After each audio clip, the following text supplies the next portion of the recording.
Hello, আসসালামু আলাইকুম। আজকে নিয়ে আসছি আমি এই মজাদার ডিমের ঝুরি ভাজা। তো আমি এখানে নিয়েছি 4টা ডিম। 4টা নিয়ে এখন সিদ্ধ করে নিব। সিদ্ধ করে নেওয়ার পর আমার এখন সিদ্ধ হয়ে গিয়েছে। তো আমি এটাকে ভালোভাবে ছিলে নেব। তো ছিলে আমি ভালোভাবে পরিষ্কার করে নেব। এটার গাটা যাতে কোনো ময়লা আর এই চামড়াটা না থাকে। তো এটা হয়ে গিয়েছে।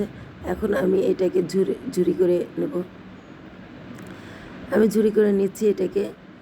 তারপরে এটা ভালোভাবে ঝুরি করে নেবেন এই সব কিছু। তো আমি সবগুলি একত্রে ঝুরি করে নিয়েছি, দেখেন কতটা হয়েছে। তো এটা আমি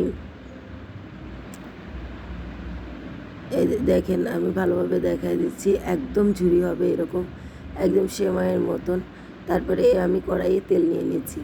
তেল নিয়ে তারপরে দিয়েছি আমি কালো জিরা, তারপরে দিয়েছি অনেকখানি রসুন, তারপরে দিয়েছি পেঁয়াজ, তারপরে এখন দিয়েছি আমি শুকনো মরিচ ভেজে রাখা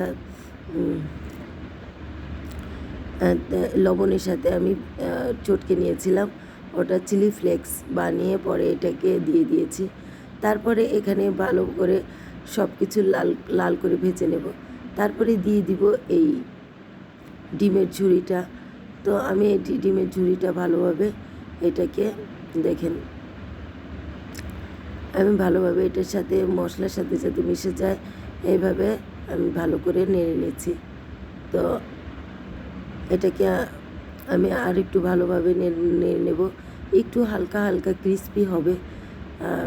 ক্রিস্পি হলে এটা খেতে ভালো লাগবে।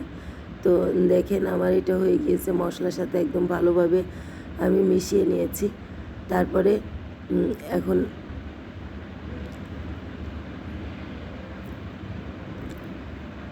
তো এটা দেখেন আমি এখন গরম ভাত নিয়ে নিচ্ছি। তো সকালবেলা উঠলে এটা যদি আপনি ঝটপট, আপনার হাতে সময় না থাকলে এটা করতে পারেন। খুবই সহজ এবং হাতের কাছে থাকা উপকরণ দিয়েই আপনি বানাতে পারবেন। মশলা খুবই কম লাগে। আপনি চাইলে অন্য মশলা অ্যাড করতে পারেন, তবে এটা মশলা কম দিলেই ভালো লাগে।